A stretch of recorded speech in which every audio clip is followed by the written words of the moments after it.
Something walks whistling past my house every night at 3:03. Every night, no matter the weather, something walks down our street whistling softly. You can only hear it if you're in the living room or the kitchen when they walk by, and it always starts at exactly 3:03.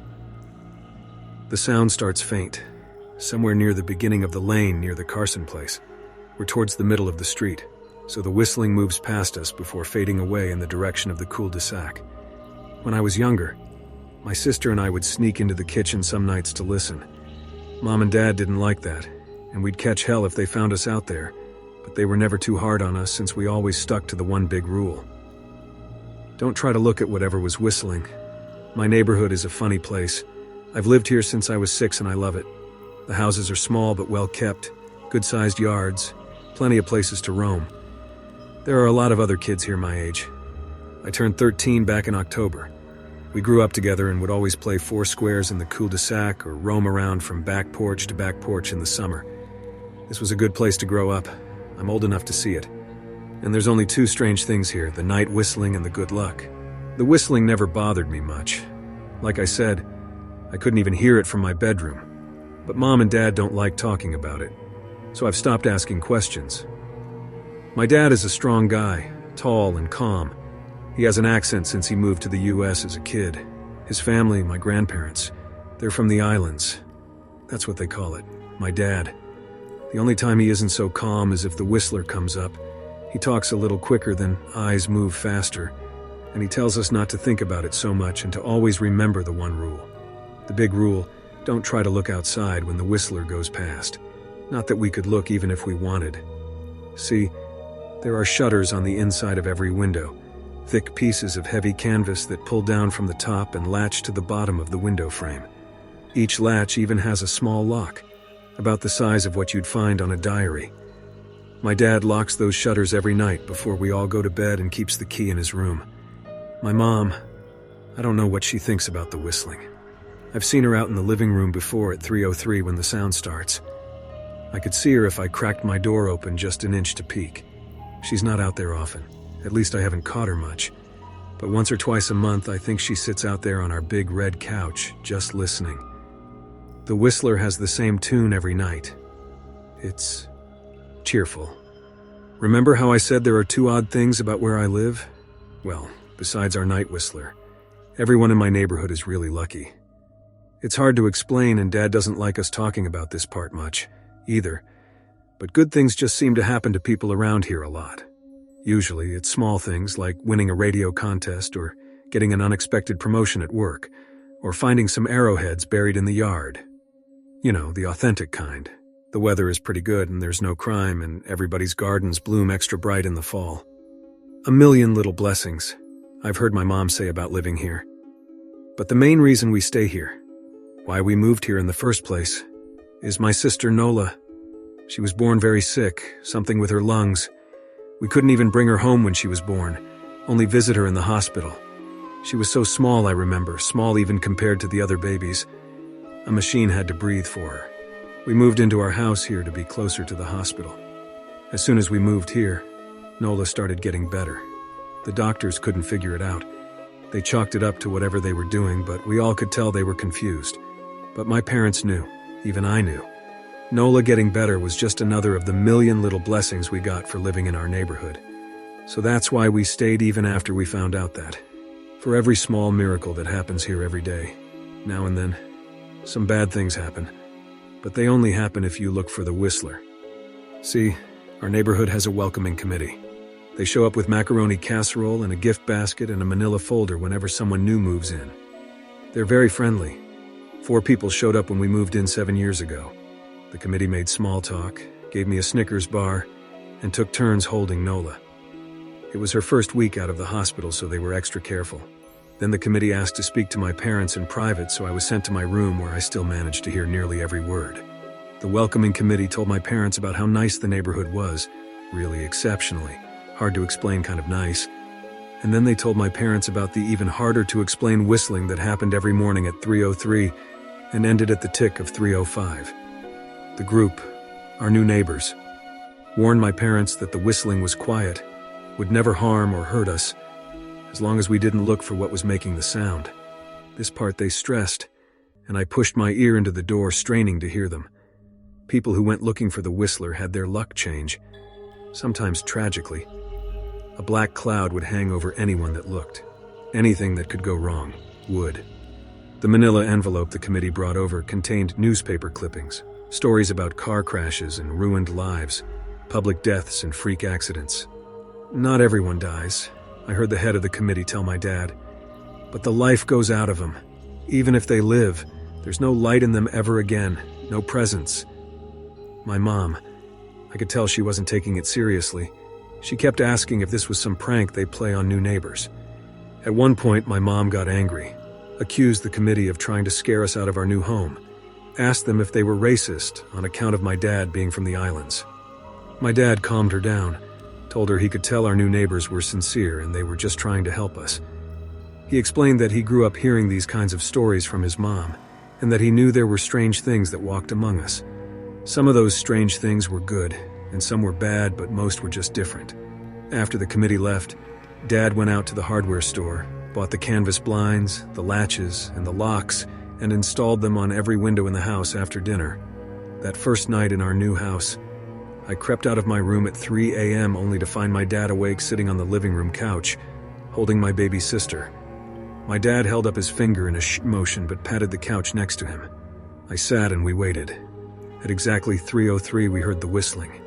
It came and it went just like our neighbors said. The whistling returns each night and we never look, and we enjoy our million little blessings every day. Nola breathes on her own and she's grown into a strong, clever girl. My dad even joined the welcoming committee. We don't get new neighbors often. Why would anyone want to leave? But when a new family moves in, my dad and the committee bring them macaroni casserole, a gift basket, and the manila folder. I can always tell by the look on my dad's face when he comes back if the family took the committee seriously or if we'd be getting new neighbors again very soon. Not long ago, a family moved in directly next to us. The previous owner, Miss Maddie, passed away at age 105. She'd lived a good, long life. Our new neighbors seemed like they'd fit in just fine. They believed the welcoming committee, took my dad's advice about the locking shutters since they had a young child of their own. Whatever newspaper clippings were in that manila envelope, whatever evidence, my dad never let us see. But I imagine it must have been awfully convincing since our neighbors got along with no issues for the first month. One night, when our new neighbors had to leave town, they sent their son, Holden, to stay with us. He was 12, a year under me in school. I didn't know him well before that night, but as soon as his parents dropped him off after dinner, I could tell it was going to be a bad time. "Do you know who was always out there whistling every night?" Holden asked the moment the adults left the room. The three of us were sitting in the den, some Disney movie playing idly on the television. My sister and I exchanged a glance. "We don't talk about that," I said. "I think it's that weirdo that lives in the big yellow house on the corner," Holden said. "Mr. Tolles?" my sister asked. "No way, he's really nice." Holden shrugged. "Must be a psycho killer then." Nola tensed. "We don't talk about it," I repeated. "Let's go to my room and play Nintendo." We spent the next few hours playing games, eating popcorn, and then watching movies. A typical sleepover, but I could see Holden was getting antsy. After my parents had wished us a good night, locked the blinds, and gone to bed, Holden stood up from his beanbag and walked over to where Nola and I were sitting on my bed. "Have you ever even tried looking?" he asked. "It's nearly time." Like most sleepovers, we'd conveniently ignored any suggestion of a bedtime. I was shocked to see he was right. It was almost 3 a.m. I sighed. "We don't... See? I can't even try to look because my dad locks the blinds every night and hides the key," he continued, ignoring me. "So does our dad," said Nola. "No," replied Holden. "No, he doesn't." "You saw him do it," I said, a little sharper than I meant to sound. Holden grinned. "Your dad locks the blinds, yeah, but he doesn't hide the key. He keeps it right on his normal keychain." "So?" I asked, worried I already knew what he would say next, because I had noticed that my dad didn't bother hiding the key anymore after all of these years, because he knew we took it seriously. "So, after your dad locked up but before your parents went to bed, I went to the bathroom, and on my way, I may have peeked into their room, and I may have seen your dad's keychain on his nightstand, and I maybe went and borrowed the key to blinds." Nola and I stared, and his grin only grew wider. "You're lying," I said. Holden shrugged. You can check if you want. Just open your parents' door and look. You'll see his keychain right there on the nightstand. Stay here, I told both of them. Don't move a muscle. I hurried over to my parents' room but hesitated at the door. If Holden wasn't lying, my dad would be angry. Beyond angry. I was scared thinking about it. But more scared of an open window with the whistler right outside. I opened the door, barely an inch, and looked in, but it was too dark to see. Taking a deep breath, I walked into the room. 2 steps into the dark, I froze. The whistling started, and I could hear it clearly from my parents' room. I never realized, but they must have heard the sound every night since we moved into the house. They never told us. I don't think I could have slept through it. I stood there, listening to the whistling come closer, unsure whether I should turn on a light or call out for my dad. Soft sounds from the living room brought me back to reality. "Nola!" I yelled, running out of my parents' room. Holden and Nola were standing near the front door next to a window. Holden wasn't lying. I could see him fumbling with the lock on one of the blinds. I heard a click. He did have the key. Holden let out a quick laugh. Nola stood next to him, hunched up, afraid but maybe curious. The whistling was right outside our house now. I think I made a sound, called out. I can't remember. Time felt frozen, clock hands nailed to the face. But I found myself moving. I'm not fast, I've never been athletic. Somehow, though, I covered the space between myself and Nola in a moment. My eyes were locked on her, but I heard Holden pull the blind all the way down so it could release. I heard the snap of it start to raise, and I heard the whistling just on the other side of the window. But I had my arms around Nola and I turned us so she was facing away from the window. At the same time, I jammed my eyes shut. The blind whipped open. The whistling stopped. I felt Nola shaking in my arms. "Don't look, okay?" I told her. "Don't turn around." We were positioned so that she was facing back towards the hallway and I was facing the window. My eyes were still closed. I felt her nod into my shoulder. I reached out with the arm not holding Nola and tried to touch Holden. My hand brushed against his arm. He was shaking worse than Nola. "Holden?" I asked. Silence. I reached past him and gingerly felt for the window. Eyes still sealed shut. The glass was cold against my fingertips. Colder than it should have been for the time of year. I moved my hand up the window, searching for the string to the blind. The glass began to get warmer the further I reached, and there was a gentle hum feeding back into my fingertips. I tried not to think about what might be on the other side of the window. Finally, I touched the string and yanked the blinds shut. I opened my eyes. In the dim light leaking out from the kitchen, I could make out Holden, pale and small, staring at the now closed window. "Holden?" I asked again. He turned towards me and he screamed. Everything became a flurry of motion. Lights sparked to life in the hall, then the living room. My parents' footsteps thudded across the hardwood floor. I didn't turn to look back at them. My eyes were glued to Holden. He was pale, had bit his lips so hard there was a thin red line of blood running down his chin and he'd wet himself. "What happened?" my dad asked from behind me. I managed to swivel away from Holden and look back. He looked. I'd never seen my dad scared before, but I saw it that night in that moment. An old, ugly terror stitched on his face, a parent's fear. "Just Holden?" he mouthed to me. I nodded yes. My dad let out a breath. He looked so relieved I nearly expected him to cheer. But then he turned to Holden and my dad's face changed. I wondered if he felt bad for feeling good that Holden was the only one that looked. There was a knock at the door. We all froze. Holden whimpered. "Don't answer it," my mom said. She stood at the threshold of the hall. I'd always thought she was a skeptic and just humored my dad about the windows and the whistler. But that night we were all believers. I noticed that both of my parents held baseball bats they must have taken from their bedroom. The knock came again, a little louder this time.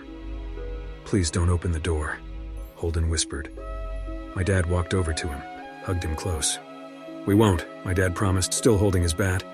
"Nothing is coming in here tonight." Thud, thud, thud. This time the knocking was loud enough to rattle the door. Holden screamed again and Nola clutched her arms around my neck. My mom came over and knelt down next to us, wrapping my sister and me close. Thud, thud, thud. "Call the police," my mom whispered to my dad. The knocking instantly stopped. My dad looked over his shoulder at us. "Do you think..." He was cut off by frantic knocking that trailed off to a polite tap, tap, tap. "Police," something said from the other side of the door. The voice from outside sounded exactly like my mom, like a parrot repeating the words back to her. "Police, call, the police. Tap, tap, tap, police." My mom pulled us closer. "Police, police, police, police. Please stop," I heard her whisper. "I don't think calling them will help," my dad said. "How will we know when they're the ones at the door?" The knocking came back harder than before. The door shook. Then it stopped. After a long moment, I heard the knocking again, but it was coming from our back door. We all turned together towards the back door, but the knocking immediately returned to the front door. Front to back to front, loud, then quiet, then loud again. Suddenly, the sound was coming from both doors at once, big, heavy blows like a sledgehammer. Then something started rapping against all of the windows in the house, then the walls. It was like we were living inside a drum with a dozen people trying to play at once. Or we were a turtle, and something was attempting to claw us out of our shell. "Stop!" Holden yelled. The knocking died. "I won't tell," Holden said, staring at the door. "I promise I won't tell anyone what I saw. Just please go away." We waited for nearly a minute. Then we heard it. A soft tap, tap, tap coming from the window Holden had looked through earlier. Holden started to cry, sobbing like a prisoner watching gallows being built outside their cell. My dad held him, brushed his hair but never lied to him, never told him things would be okay. The tapping at the window went on for the rest of the night. We huddled together in the living room for I don't know how long. Eventually, my mom tried to take us kids into my room while my dad stayed to watch the door.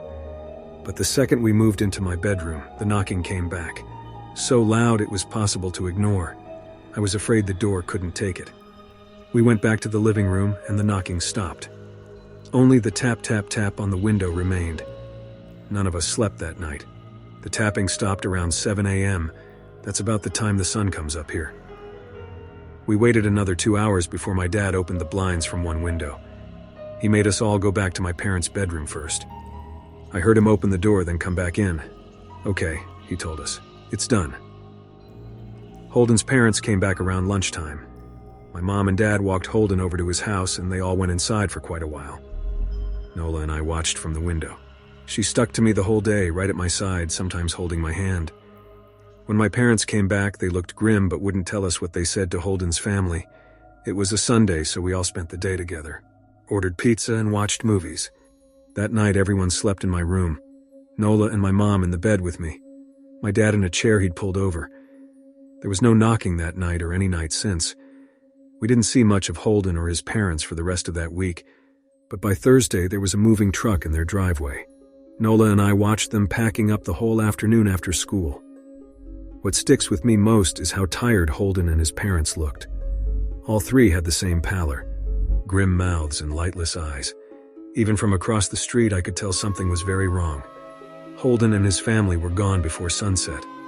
I remember what the original welcoming committee said to my parents when we moved in. Not everyone who looks at the Whistler dies, but even those that live have the light go out of them, and the rest of their lives are full of misfortune. A million little tragedies. I think Holden's parents must have looked, either to comfort him if they didn't believe or share the burden if they did. I watch Nola some days, happy and young and alive, and I wonder if I'd been slower. If she'd looked out the window that night, would I have looked too, to comfort her, to share that burden? I'm glad I don't have to find out.